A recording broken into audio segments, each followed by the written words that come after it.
I think we also have to recognize the fact that, the CFO has to not only give the numbers, which is the financials, but he has to also give the story behind the numbers.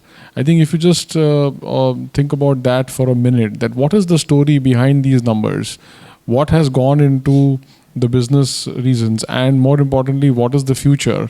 I think that story will enable one to expand the thinking beyond the financial metrics and get to the business side of it. So I think that's some sort of a mantra that I have witnessed, that if you think about any financial ratio or a parameter, and if you think about some narrative around it, I think as a CFO, one can certainly do much more than what is the expectation. So I hand it over back to you. So Anil, very good point, and thanks for pointing it out. This storytelling is an ability which you get when you know your business extremely well. Just to give you one example, after I settled down in my CFO role, at that time the Marico shareholder value was at a pretty low level, and we had the challenge of taking it up.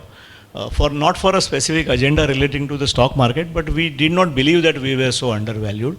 We wanted to take it up, and the way we used to talk to the investors, analysts, that needed a change.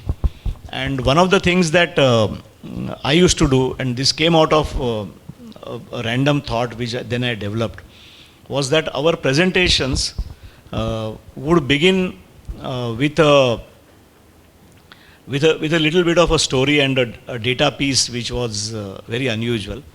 And let me quickly repeat that to you. The data piece was like this, that India is roughly 1/6 to 1/7 of the world. So maybe 16-17% at that time in terms of population. But in terms of the quantum of hair in India, India was significantly larger, because the average length of hair in India is about 65 centimeters, whereas worldwide it is about 34 centimeters. So my presentation would begin with this data. Actually, the presentation would begin with something like an Aishwarya Rai and some Western heroine with somebody with a short crop cut, etc. And I would say that this is our market, and they would ask, why are you talking like this? And I would end up telling them that while we have 16% of the world's population, we have 28% of world's hair. And now let's talk about the hair care market in India. So what Anil pointed out is that this storytelling ability has to be there, and I believe it comes out of ownership. When you say कि मेरा company का value क्यों नहीं बढ़ता है, then automatically, otherwise you are a transporter.